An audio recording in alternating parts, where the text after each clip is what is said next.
ओम नमः शिवाय। प्यारे भक्तों, आज के इस वीडियो में आप सभी श्रवण करेंगे प्रदोष व्रत कथा। प्यारे भक्तों, हिंदू धर्म में प्रदोष व्रत का बड़ा महत्व है। यह व्रत भगवान शिव जी को समर्पित होती है। ऐसी मान्यता है कि इस दिन सच्चे मन से भगवान शिव की पूजा अर्चना करने से भक्तों की सभी मनोकामनाएं अवश्य ही पूरी होती है और कष्टों का अंत भी होता है। भक्तों, यह व्रत प्रत्येक माह में 2 प्रदोष व्रत पड़ते हैं, एक कृष्ण पक्ष में और दूसरा शुक्ल पक्ष में। भक्तों, अभी आषाढ़ महीना चल रहा है और कृष्ण पक्ष का अंतिम प्रदोष व्रत 23 जून को रखा जाएगा। इसके साथ ही भगवान शिव की पूजा के लिए शुभ मुहूर्त शाम को 7:22 से लेकर 9:23 तक रहेगा। भक्तों, प्रदोष शब्द का अर्थ होता है रात की शुरुआत होने वाला समय, जो सूर्यास्त के बाद और रात के आगमन से पहले का समय होता है। पौराणिक मान्यताओं के अनुसार प्रदोष काल में भगवान शिव कैलाश पर्वत पर नृत्य करते हैं और सभी देवी देवता उनकी पूजा करते हैं। इस शुभ समय में शिव की पूजा करने से भक्तों को रोगों से, दोषों से मुक्ति मिलती है और जीवन में सुख शांति आती है। प्रदोष व्रत की पूजा विधि। भक्तों, इस दिन सुबह जल्दी उठकर स्नान कर ले। इसके बाद भगवान शिव का ध्यान करते हुए व्रत का संकल्प ले। सुबह भगवान शिव की पूजा विधिवत करें। इसके बाद शाम के समय एक वेदी पर भगवान शिव और माता पार्वती की प्रतिमा स्थापित करें। गंगा जल से अभिषेक करें। उन्हें बेल पत्र, धतूरा, भांग, समी पत्र, सफ़ेद चंदन, अक्षत, धूप, दीप, फल और मिठाई आदि चीज़ें चढ़ाएं। ओम नमः शिवाय मंत्र का 108 बार जप करें। शिव चालीसा और प्रदोष व्रत कथा का पाठ अवश्य करें या सुने। अंत में आरती कर भगवान से क्षमा प्रार्थना करें और अपनी मन की इच्छा भगवान के सामने अवश्य रखें। अब आइए भक्तों, सुनिए प्रदोष व्रत की व्रत कथा। भक्तों, आप सभी से मेरी अनुरोध है कि इस कथा को बड़े श्रद्धा और ध्यान से सुने। यह पवित्र कथा अगर आप सच्चे मन और विश्वास से श्रवण करेंगे तो महादेव और माँ पार्वती की कृपा आप सभी पर अवश्य होगी। आपकी सभी मनोकामनाएं पूर्ण होगी और जीवन में सुख, समृद्धि और शांति का वास होगा। हे भगवान, आपकी इस दिव्य कथा को श्रद्धापूर्वक पूरा सुनने वाले भक्तों की हर मनोकामना को पूर्ण करे। जय भोलेनाथ, हर हर महादेव, जय श्री गणेश। स्कंद पुराण में वर्णित एक कथा के अनुसार प्राचीन काल में एक विधवा ब्राह्मणी अपने पुत्र को लेकर भिक्षा लेने जाती थी और संध्या को लौटती थी। एक दिन जब वह भिक्षा लेकर लौट रही थी तो उसे नदी किनारे एक सुंदर बालक दिखाई दिया जो विदर्भ देश का राजकुमार धर्मगुप्त था। शत्रुओं ने उसके पिता को मारकर उसका राज्य हड़प लिया था। उसकी माता की भी मृत्यु अकाल हुई थी। ब्राह्मणी को उस बालक को देखकर बहुत दया आई और उसने उस बालक को अपना लिया और उसका पालन पोषण किया। कुछ समय पश्चात ब्राह्मणी दोनों बालक के साथ देवयोग से देव मंदिर में गई। वहां उनकी भेंट ऋषि सांडल्य से हुई। ऋषि सांडल्य ने ब्राह्मणी को बताया कि जो बालक उन्हें मिला है वह विदर्भ देश का राजा का पुत्र है जो युद्ध में मारे गए थे और उनकी माता को ग्रह ने अपना भोजन बना लिया था। ऋषि सांडल्य ने ब्राह्मणी को प्रदोष व्रत करने की सलाह दी। ऋषि आज्ञा से दोनों बालकों ने भी प्रदोष व्रत करना शुरू कर दिया। एक दिन दोनों बालक वन में घूम रहे थे, तभी उन्हें कुछ गंधर्व कन्याएं नजर आई। ब्राह्मण बालक तो घर लौट आया, किंतु राजकुमार धर्मगुप्त अंशुमति नाम की गंधर्व कन्या से बात करने लगे। गंधर्व कन्या और राजकुमार एक दूसरे पर मोहित हो गए। कन्या ने विवाह हेतु राजकुमार को अपने पिता से मिलवाने के लिए बुलवाया। दूसरे दिन जब वह पुनः गंधर्व कन्या से मिलने आया तो गंधर्व कन्या के पिता ने बताया कि वह विदर्भ देश का राजकुमार है। भगवान शिव की आज्ञा से गंधर्व राज ने अपनी पुत्री का विवाह राजकुमार धर्मगुप्त से करवाया। इसके बाद राजकुमार धर्मगुप्त ने गंधर्व सेना की सहायता से विदर्भ देश पर पुनः आधिपत्य प्राप्त किया। यह सब ब्राह्मणी और राजकुमार धर्मगुप्त के प्रदोष व्रत करने का फल था। स्कंद पुराण के अनुसार जो भक्त प्रदोष व्रत के दिन शिव पूजा के बाद एकाग्र होकर प्रदोष व्रत कथा सुनता या पढ़ता है उसे 100 जन्मों तक कभी दरिद्रता नहीं होती। प्रेम से बोलिए उमापति शंकर भगवान की जय। एक समय की बात है कि बहुत वर्ष पूर्व ऋषि मुनि भगवान को पाने के लिए कठोर तपस्या करते थे। यह तपस्या कैसी रहती थी? एक पांव पर खड़े होकर नमस्कार की मुद्रा में भगवान का नाम जप करना, पानी में नमस्कार की मुद्रा में खड़े रहकर अखंड भगवान का नाम जप करना, हिमालय जैसे पर्वत पर जाकर अंत ठंड में एक ही जगह अनेक वर्ष तक बैठकर नाम जप करना, इस प्रकार तपस्या की जाती थी। तपस्या के समय न कुछ खाया जाता था न ही पिया जाता था। इसी प्रकार कठोर तपस्या करने के बाद भगवान भक्त पर प्रसन्न होकर उन्हें आशीर्वाद देते थे। इसी प्रकार भगवान शंकर को पति रूप में पाने के लिए माता पार्वती कठोर तपस्या कर रहे थे। तपस्या के समय वह भगवान के चिंतन में ध्यान मग्न बैठी थी। उनकी तपस्या पूर्ण होने ही वाली थी कि उसी समय उन्हें एक बालक के डूबने की चीख सुनाई दी। माता तुरंत उठकर वहां पहुंची। उन्होंने देखा एक मगरमच्छ बालक को पानी के अंदर खींच रहा है। वह बालक अपने प्राण बचाने के लिए बहुत प्रयास कर रहा था तथा मगरमच्छ उसे खाने का प्रयास कर रहा था। अंततः करुणामयी माता पार्वती को बालक पर दया आई। माता ने मगरमच्छ से निवेदन करते हुए कहा, बालक को छोड़ दो, इसे आहार न बनाओ। उस पर मगरमच्छ बोला, माता यह मेरा आहार है। मुझे हर छठे दिन भूख मिटाने के लिए जो पहले मिलता है वह मेरा आहार होता है। मेरा आहार ब्रह्मा ने निश्चित किया है। माता पार्वती ने फिर कहा, आप इसे छोड़ दो, मैं इसके बदले अपनी तपस्या का फल आपको दूंगी। पार्वती माता ने बालक के प्राणों की रक्षा के लिए अपनी कठोर तपस्या का फल दांव पर लगाया। मगरमच्छ ने भी उसे स्वीकार किया। पार्वती माता ने उसी समय संकल्प किया और अपनी पूरी तपस्या का फल उस मगरमच्छ को दे दिया। मगरमच्छ को माता के तपस्या का फल प्राप्त होने के कारण वह सूर्य के जैसे चमक उठा। उसकी बुद्धि में शुद्ध हो गई। उसने कहा, माता आप अपना पुण्य वापस ले लीजिए, मैं इस बालक को छोड़ दूंगा। माता ने तो वचन दिया था, इसलिए उन्होंने तपस्या का फल वापस लेने से मना कर दिया और वह बालक को गोद में लेकर ममता से दुलारने लगी। बाद में माता ने उस बालक को उसके घर सुरक्षित लौटा दिया और वे अपने स्थान पर वापस आ गई। भगवान शिव जी को प्राप्त करने हेतु उन्होंने पुनः तप करना आरंभ कर दिया। उसी समय भगवान शिव जी माता पार्वती के सामने प्रकट हो गए। भगवान शिव जी उन्हें बोले, पार्वती अब तुम्हें तप करने की आवश्यकता नहीं है। हर प्राणी में मेरा ही वास है। तुमने उस मगरमच्छ को अपने तप का जो फल दिया है वह मुझे ही प्राप्त हुआ है, इसलिए तुम्हारे तप का फल अनंत गुना हो गया है।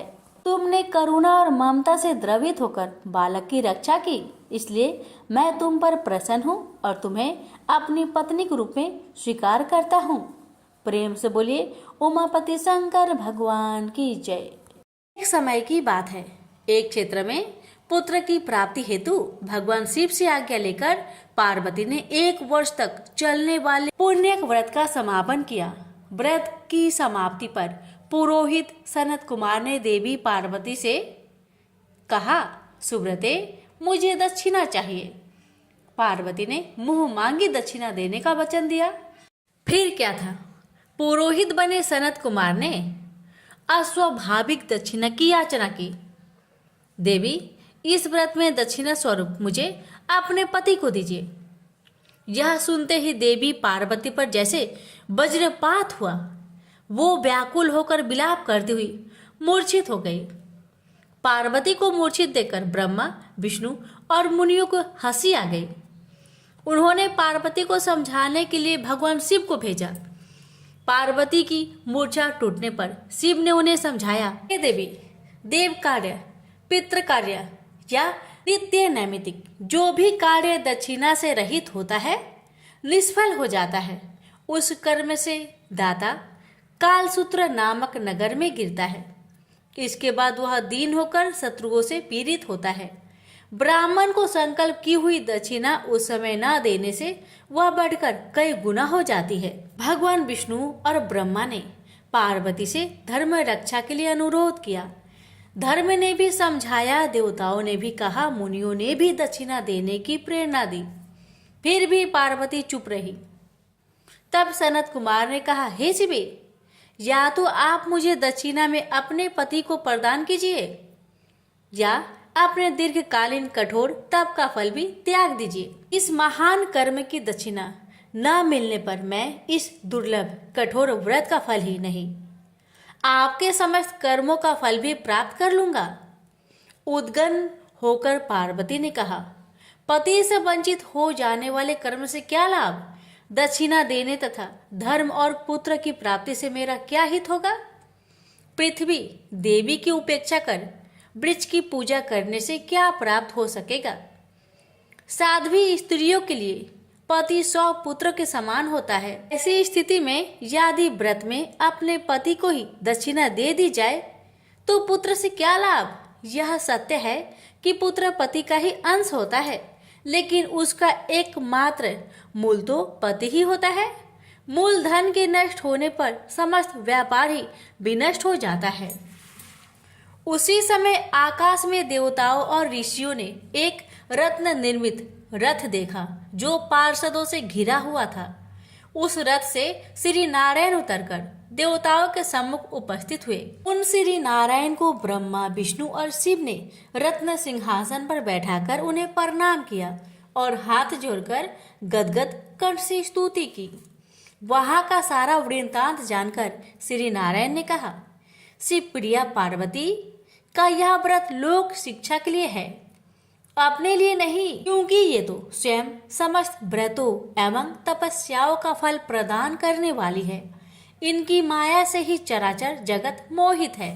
फिर उन्होंने पार्वती को संबोधित कर कहा, हे शिवे, इस समय तुम महादेव जी को दक्षिणा में देकर अपना व्रत पूर्ण कर लो। फिर समुचित मूल्य देकर अपने जीवन धन को वापस ले आना। गौओं की भांति शिव भी विष्णु के शरीर में ही है, अतः तुम ब्राह्मण और गो मूल्य प्रदान कर अपने पति को लौटा लेना। यह कहकर वे अंतर ध्यान हो गए। तब पार्वती प्रसन्न मन से अपने प्राण सर्वस्व को दक्षिणा में देने के लिए तैयार हो गई। उन्होंने हवन की पूर्ण आहुति की और अपने जीवन नाथ शिव को दक्षिणा रूप में दे दिया। इसके बाद उन्होंने पुरोहित सनत कुमार से निवेदन किया, हे ब्रिब्बर, गौ का मूल्य मेरे पति के बराबर है। मैं आपको अत्यंत सुंदर 1 लाख गौ प्रदान करूंगी। इसके बदले में आप मेरे जीवन सर्वस्व को लौटा दीजिए। प्राणनाथ के मिल जाने पर मैं पुनः ब्राह्मणों को विपुल दक्षिणाएं प्रदान करूंगी। तब सनत कुमार ने पार्वती से कहा, हे देवी, मैं ब्राह्मण हूँ, मैं 1 लाख गौ लेकर क्या करूंगा? इस दुर्लभ रत्न के सामने 1 लाख गौ की क्या तुलना है? मैं इन्हें साथ लेकर त्रिलोक में भ्रमण करूंगा। उस समय समस्त बालक उन्हें देखकर प्रसन्नता पूर्वक ताली बजा बजाकर अट्ठास करेंगे। कहने के साथ ही सनत कुमार ने भगवान शिव को अपने पास बैठा लिया। यह सुनकर पार्वती जलहीन मछली की भांति छटपटाने लगी। उन्होंने मन ही मन सोचा, कैसा दुर्भाग्य है मेरा कि मुझे ना तो अभिष्ट देव का दर्शन ही हुआ और ना ही व्रत का फल प्राप्त हो सका। आधीर होकर वे अपने प्राण त्यागने के लिए प्रस्तुत हो गई। अकस्मात उसी समय आकाश में तेज समूह प्रकट हुआ। उस तेज समूह को देखकर पार्वती ने उससे अपने ऊपर दया करने को कहा और उस महान तेजो राशि के मध्य विश्व मोहन श्री कृष्ण स्वरूप का दर्शन किया। ऐसे भुवन मोहन अनूप रूप को देखकर भगवती पार्वती उसी के सदृश पुत्र की कामना करने लगी और उसी क्षण उन्हें वह वर भी प्राप्त हो गया। तदंतर वह तेज वही तिरोहत हो गया। तब देवताओं ने ब्रह्मा पुत्र सनत कुमार को समझाया। सनत कुमार ने दिगंबर शिव को उनकी प्राणेश्वरी पार्वती को लौटा दिया। तो प्रेम से बोलिए उमापति शंकर भगवान की जय। ओम नमः शिवाय। हर हर महादेव। माता पार्वती की जय। प्यारे भक्तगणों, आज महाशिवरात्रि पर्व की सुअवसर पर मैं आप सभी को सुना रही हूँ काशी क्षेत्र का महात्म्य। इसे पढ़ने सुनने से सबका कल्याण होता है, सभी मनोकामना शीघ्र ही पूर्ण हो जाती है। बड़े ही श्रद्धा भाव से प्रसन्नचित मन से कथा को पूरा श्रवण कीजिएगा। कथा का अनादर ना करें। नाथ आप सभी की मनोकामना को अवश्य पूर्ण करेंगे। कथा एक समय की बात है। त्रिपुरारी भुजंगधारी श्री काशीपति महादेव जी जगन माता पार्वती के साथ प्रसन्न रूप में विराजमान थे। जग माता ने उनसे अनुरोध किया, भगवान कोई कथा कहिए। इस पर भगवान भूत भावन किंचित मुस्कुराए और बोले, हे पार्वती सुनो, पूर्व समय में कुसमांड नामक एक ऋषि का पुत्र मंडप नाम से विख्यात था। बाल्यकाल में ही कुसंगति के कारण पाप कर्म में लीन हो गया था। अतः उसकी निंदित कथाओं को सुनकर उसके पिता, माता, भाई आदि सभी संबंधियों ने उसको अपने से अलग कर दिया। वह पूर्व जन्म के कर्मों के कारण किसी का कहना नहीं मान रहा था। उसकी आदतें यहाँ तक कि खराब हो गई कि वह साधु, महात्मा, सत्पुरुषों एवं देवी देवताओं तक की निंदा करने लगा। युवा होने पर वह दूसरी स्त्रियों के प्रेम में फंस गया। प्रेम के बस में होकर वह औरों के द्रव आदि की चोरी में भी लीन हो गया। उसके दो घनिष्ठ मित्र थे, एक था नापित, दूसरा था पटहारा। इन तीनों ने मिलकर विचार किया कि किसी धनी के घर चोरी करके अधिक धन प्राप्त किया जाए। अतः तीनों ने मिलकर राजा के यहाँ चोरी की। इस चोरी के कारण बहुत सा धन हाथ लगा। सारा धन मंडप के पास था। दोनों मित्रों के मांगने पर भी उसने उन लोगों का हिस्सा नहीं दिया। इस धन को वह एक वैश्या के यहाँ ले गया। वैश्या के यहाँ वह प्रेम लीला करने लगा। इस बीच उसको प्यास लगी। पलंग के नीचे रखी गिलास उसने खाली कर दी। स्वाद कुछ दूसरा था। इसमें क्या था? उसने वैश्या से पूछा। इसमें मदिरा थी। मंडप को इससे बड़ा दुख हुआ। मदिरा पान करके उसने महापाप किया है, यह सोचकर वह बड़ा दुख करने लगा। पर वैश्या बराबर मदिरा का गुणगान करती गई। उसने मंडप को फुसलाकर और मदिरा पिला दी तथा उसका सारा धन लेकर उसको बाहर निकाल दिया। होश में आने पर मंडप बड़ा विलाप करने लगा। पश्चाताप करता हुआ वह अपने मित्र के पास आया। सारी आप बीती सुना दी। उन मित्रों ने कहा, हे मित्र, तुमने मदिरा पान करके बड़ा पाप किया है। अब तुम इसका प्रायश्चित करो। मुझे प्रायश्चित का उपाय कहो। बिना प्रायश्चित के सुरापान का दोष नहीं मिटेगा। अतः उस वैश्या से स्वर्ण प्राप्त कर दान करो। यदि तुम ऐसा नहीं करोगे तो हम लोग तुम्हारी बड़ी निंदा करेंगे। यह सुनकर मंडप बड़ा दुखी हुआ। वह वैश्या के पास आया और वैश्या से अपना सारा दुखड़ा सुनाया। उसने वैश्या से स्वर्ण की मांग की। इस पर वैश्या बड़ी बिगड़ी और बोली, तुमने जो धन दिया है अब उसकी मांग मत करो। वैश्याएं कभी मिला हुआ धन वापस नहीं करती। क्या तुमको इस साधारण नियम का ज्ञान नहीं है? इस पर मंडप गिड़गिड़ाने लगा, पर वैश्या का हृदय पर इसका जरा भी असर न हुआ। उसने अन्य वैश्याओं को बुला लिया। सब मिलकर उसकी भर्त्सना करने लगी। कई ने तो उसको धमकी भी दे दी। हे पार्वती, इस प्रकार मंडप बहुत अपमानित होकर वहां से निकाल दिया गया।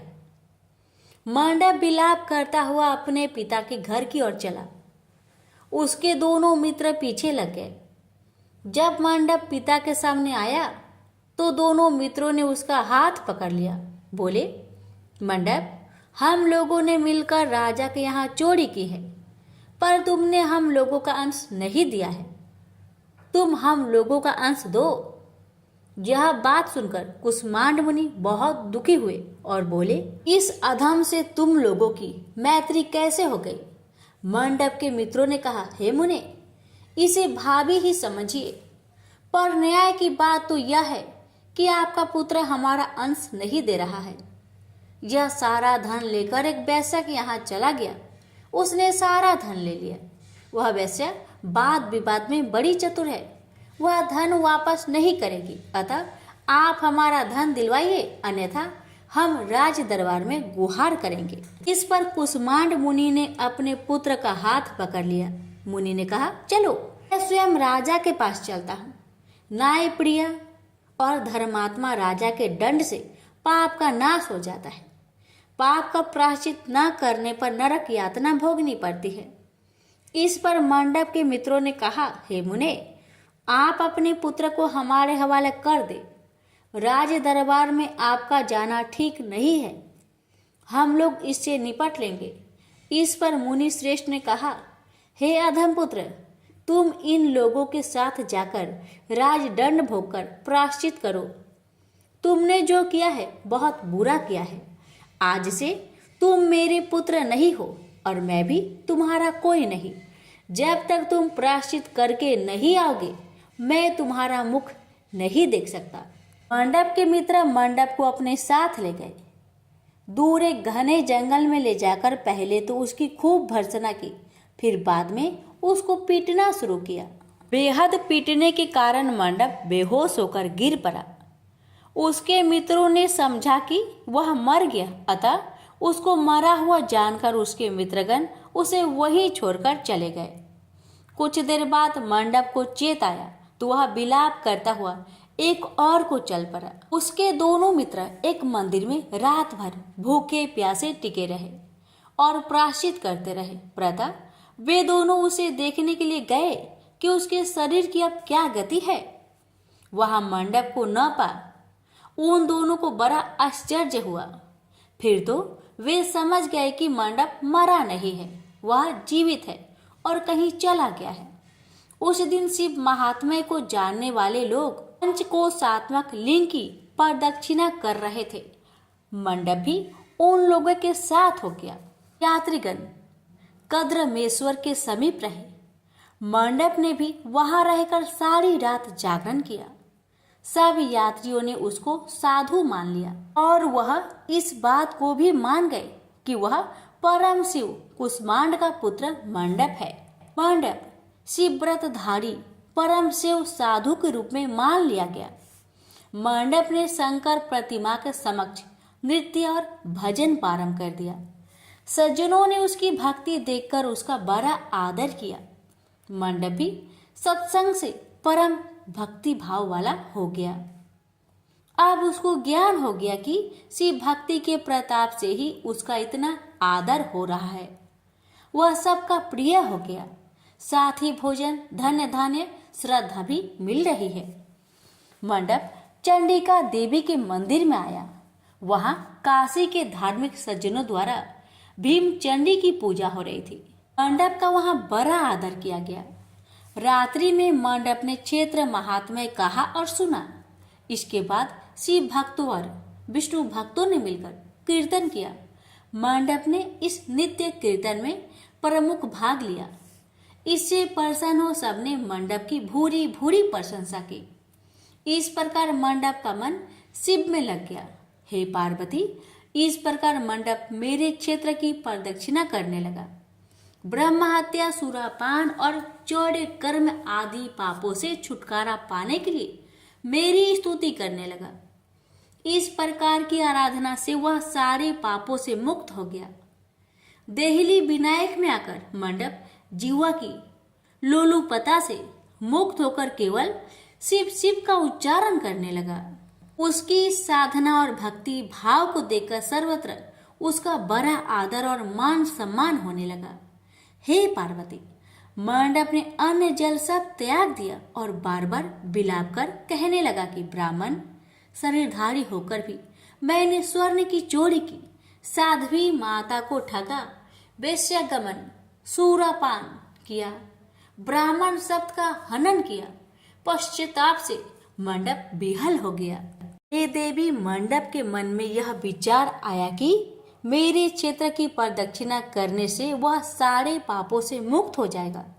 आता हुआ काशी काशी शिव शंकर शिव शिव की रट लगाकर अपने पापों का प्रायश्चित करता हुआ मेरे क्षेत्र की परिक्रमा करने लगा। रामेश्वर लिंग में आकर उसने स्नान पूजन किया, सोमनाथ का पूजन किया, सीता और लक्ष्मण के साथ श्री राम जी का पूजन किया।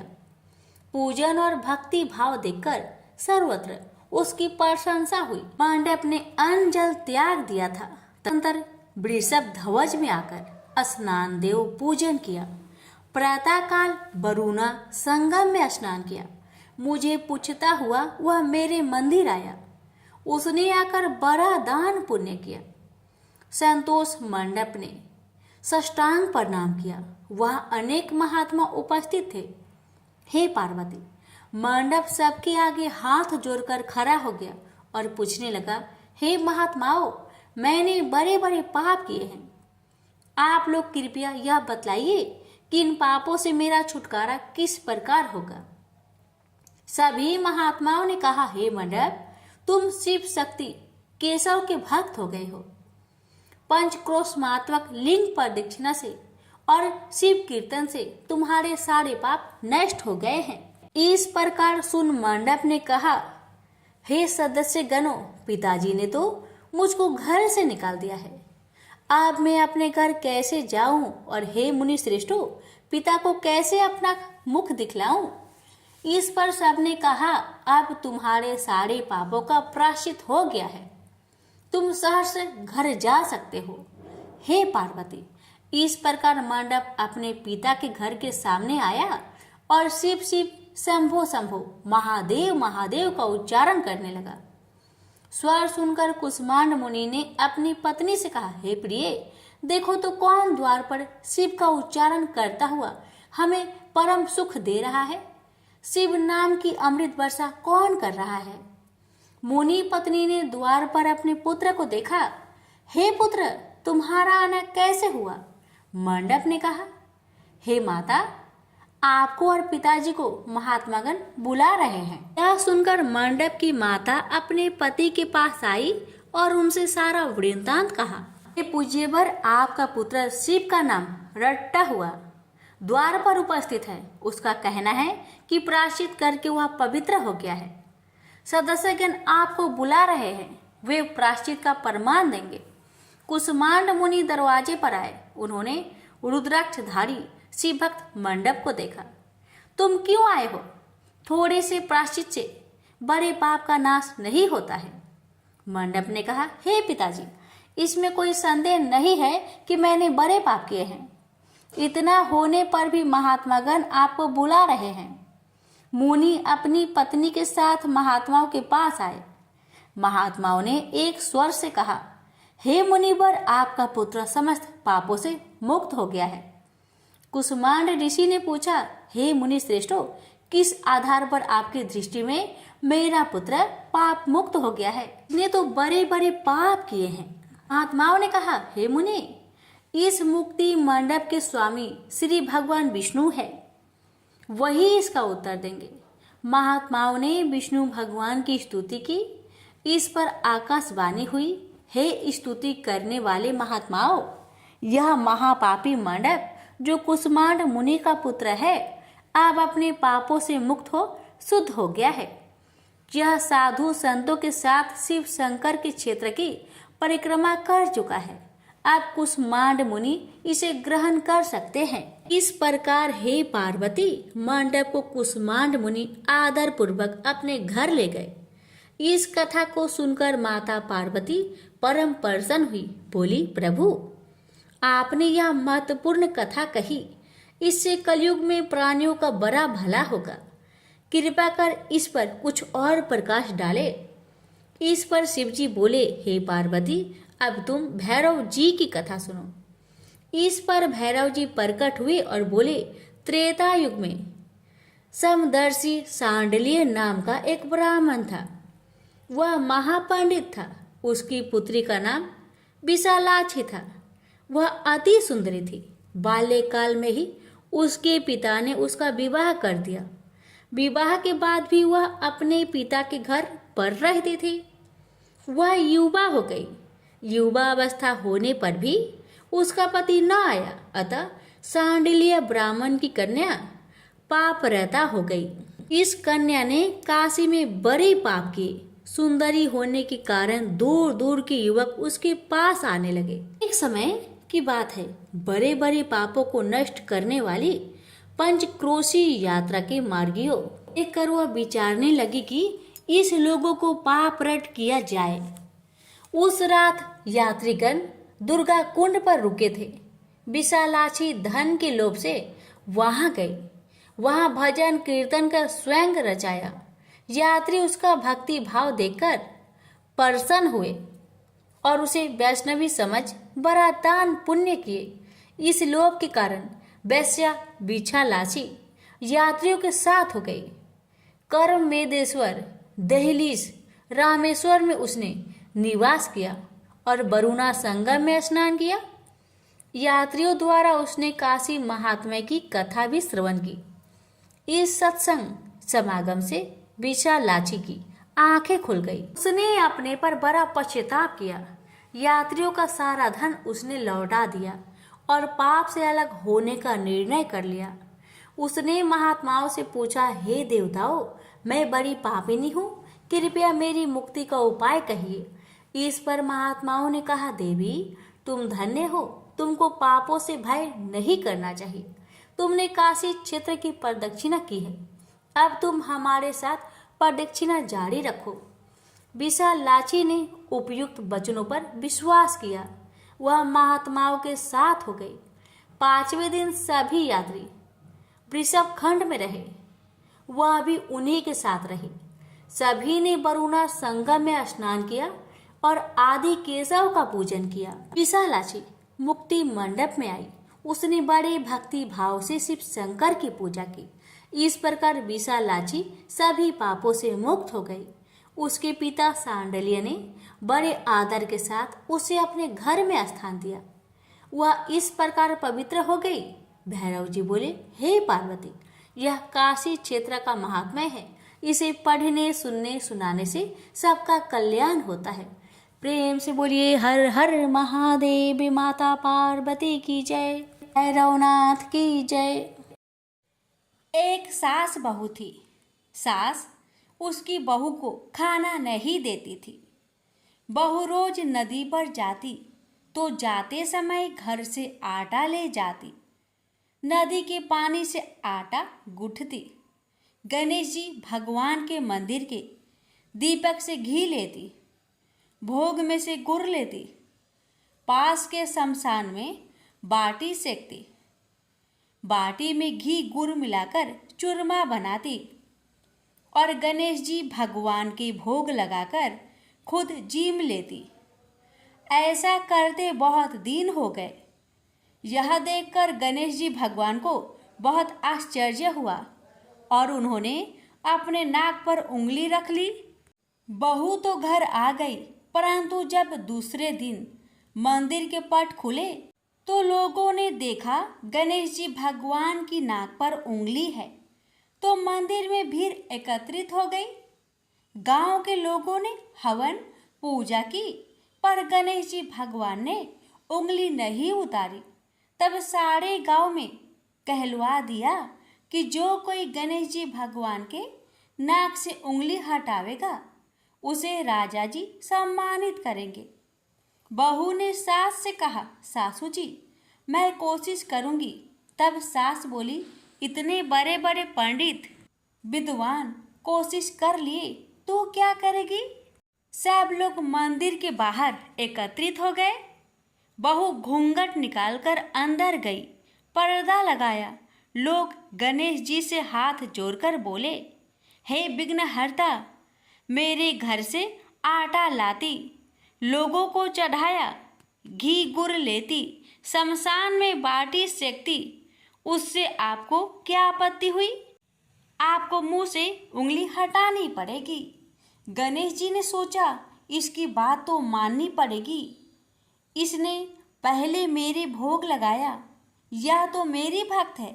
गणेश जी भगवान ने उंगली हटा ली और बहू को आशीर्वाद दिया कि इस गांव में सभी प्रेम से रहेंगे।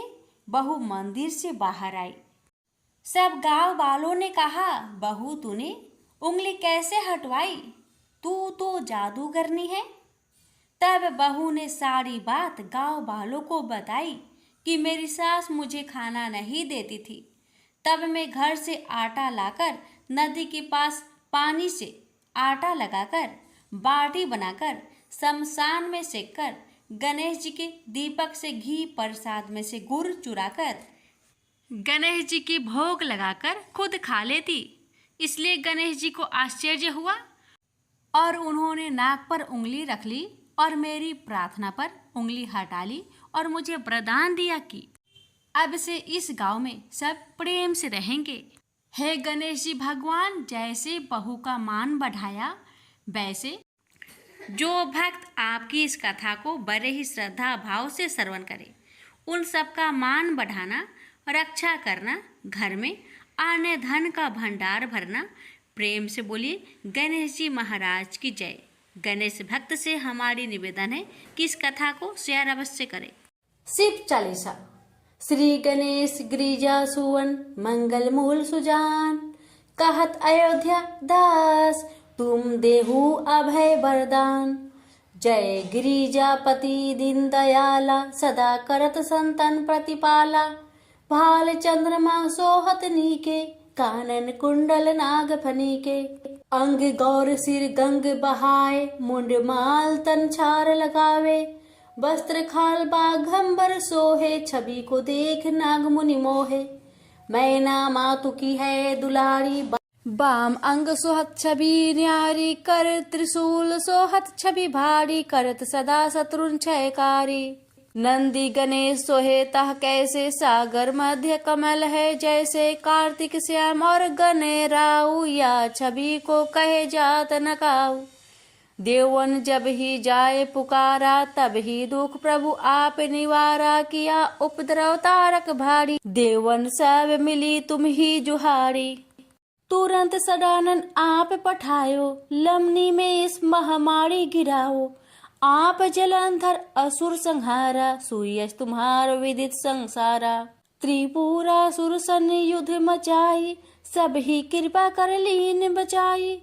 किया तप ही भगीरथ भारी, पूरब प्रतिज्ञा तसु पुरारी। दानिन मह तुम सम कोई नाही, शिवक स्तुति करत सदाही। वेद नाम महिमा तव गाई, आकथ अनादि भेद नहीं पाई। परकट उदत ही मंधन में ज्वाला, जरे सुरासर भय बिहाला। किन्हीं दया तह करी सहाय, नीलकंठ तब नाम कहाई। पूजन रामचंद्र जब किन्हा, जीत के लंक विभीषण दिन्हा। सहस कमल में हो रहे धारी, किन्हा परीक्षा तब ही पुरारी। एक कमल प्रभु रखे जोई, कमल नयन पूजन चाह सोई। कठिन भक्ति देखी प्रभु शंकर, भय प्रसन्न दिए इच्छित वर। जय जय जय अनंत अविनाशी, करत कृपा सबके घटवासी। दुष्ट सकल नित मोहि सतावे, भ्रमत रहे मोहि जनावे। त्राहि त्राहि मैं नाथ पुकारो, यही अवसर मोहि आन उबारो। ले त्रिशूल शत्रुन को मारे, संकट से मोहि आन उबारो। मातु पिता भ्राता सब कोई, संकट में पूछत नाही कोई। कामी एक है आस तुम्हारी, आए हरहु अब संकट भारी। धन निर्धन को देत सदाही, जो कोई साचे वो फल पाही। स्तुति के ही विधि करूँ तुम्हारी, क्षमहु नाथ अब चुक हमारी। शंकर हो संकट के नाशन, मंगल कारण विघ्न विनाशन। योगी यति मुनि ध्यान लगावे, नारद सारद शीस नवावे। नमो नमो जय नमो शिवाय, सुर ब्रह्मादि के पार न पाए। जो यह पाठ करे मन लाई, ता पर होत है शंभु सहाय। ऋणिया जो कोई हो अधिकारी, पाठ करे सो पावन हारी। पुत्रहीन कर इच्छा कोई, निश्चय से प्रसाद ते ही होई। पंडित त्रयोदशी को लावे, ध्यान पूर्वक होम करावे। त्रयोदशी व्रत करे हमेशा, तन नाही ताके रहे कलेसा। धूप दीप नवद चढ़ावे, शंकर सम्मुख पाठ चुनावे। जन्म जन्म के पाप नसावे, अंतवास शिवपुर में पावे। कहे अयोध्या आस तुम्हारी, जानी सकल दुख हरहु हमारी। नीति नेम कर प्रताही, पाठ करो चालीसा। तुम मेरी मनोकामना, पूर्ण करो जगदीश। मगसर छठी हेमंत ऋतु, संवत 64 जान।